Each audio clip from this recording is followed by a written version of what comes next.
Islam, it is October 13th, 2020. This is minus Arrington-Bey, Hebrew Muslim Moorish Descent. And I'm going to be reading from the Circle 7 Quran, chapter 37, the Holy Instructions from the Prophet, the Breath of Heaven.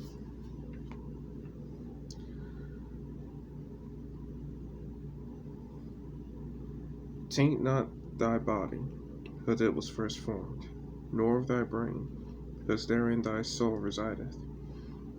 Is not the master of the house more honorable than its walls? The ground must be prepared before corn can be planted. The potter must build his furnace before he can make it his porcelain. As the breath of heaven saith unto the waters of the deep, this way shall thy billows roll, and no other thus high, and no higher shall they raise their fury. So let thy spirit, O man, actuate and direct thy flesh. So let it repress its wilderness.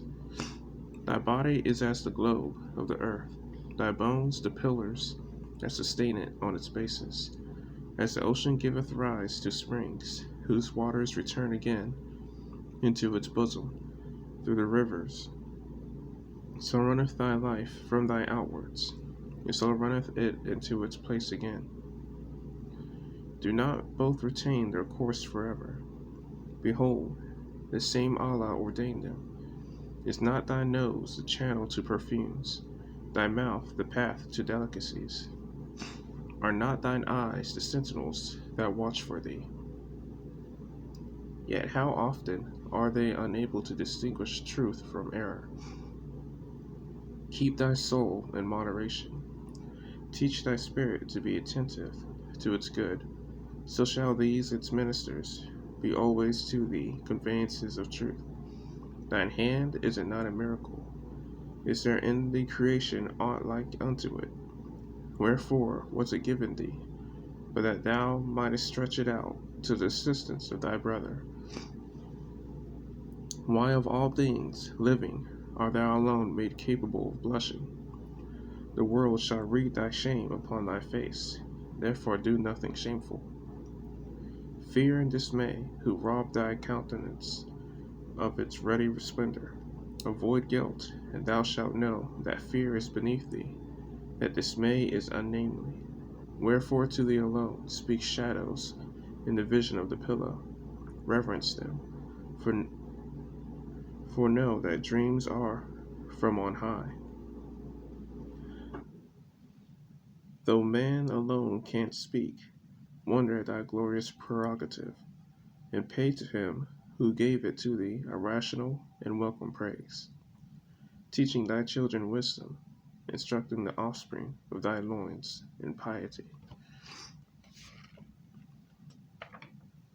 Next I'm going to read the Holy Instructions from the Prophet, the soul of man. The blessing, O man, of thy external part is health, vigor, and proportion. The greatest of these is health. What health is to the body, even that is honesty to the soul. That thou hast a soul is of all knowledge, the most certain of all truths, the most plain unto thee. Be meek, be grateful for it. Seek not to know it perfectly, it is inscrutable. Thinking, understanding, reasoning, willing, call not these a soul. They are its actions, but they are not its essence. Raise it not too high, that thou be not despised. Be not thou like unto those who fall by climbing, neither debase it to the sense of brutes, nor be thou like to the horse and the mule, in whom there is no understanding.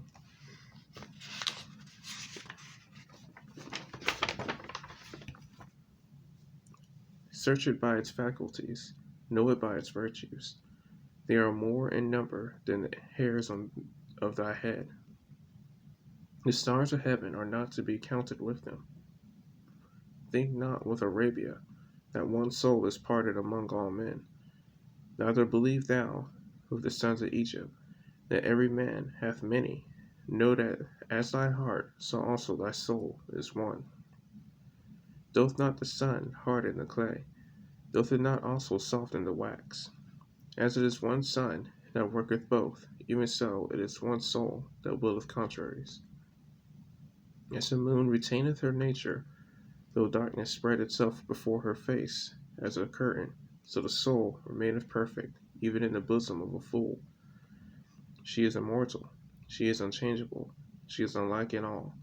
Health calleth her forth to show her loveliness, and application anointeth her with the oil of wisdom. Although she shall live after thee, think not that she was born before thee. She was created with thy flesh, and formed with thy brain. Justice could not give her to thee exalted by virtues, nor mercy deliver her to thee deformed by vices. These must be thine, and thou must answer for them. Suppose not death can shield thee from examination. Think not corruption can hide thee from inquiry. He who formed thee of thou knowest not what, can he not raise thee from thou knowest not what again? Perceiveth not the cock the hour of midnight? Exalteth he not his voice to tell thee it is morning? Knoweth not the dog the footsteps of his master? Flieth not the wounded goat unto the herb that healeth him? Yet when these die, their spirit returneth to dust. Thine alone surviveth. Envy not to these their senses, because quicker than thine own.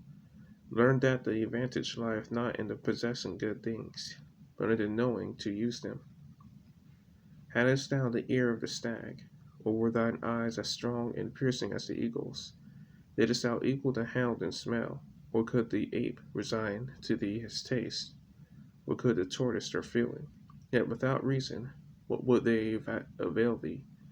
Perish not all these like their kindred? Hath any of them the gift of speech? Can any say unto thee, Therefore did I do?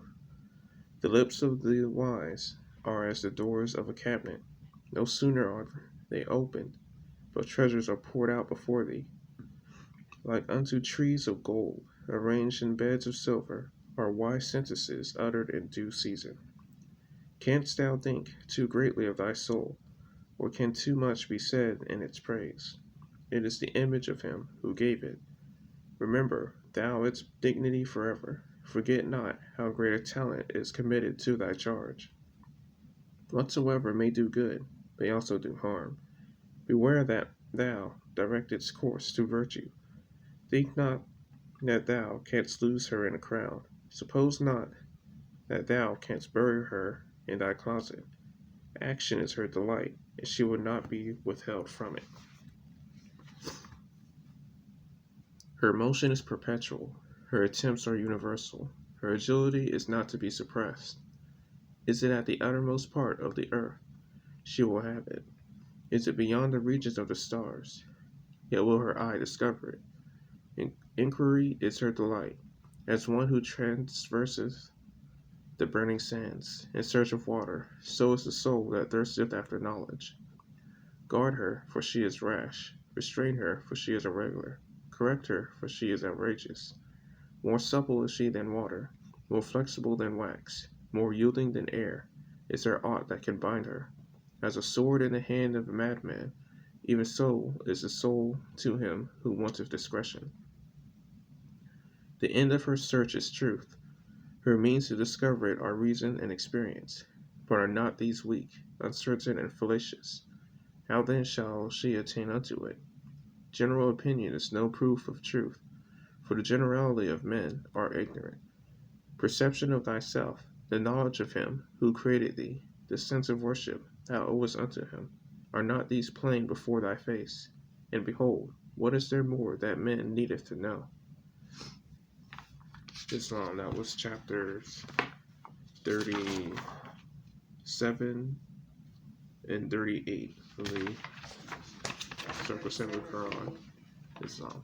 Okay, Imani, when you come in.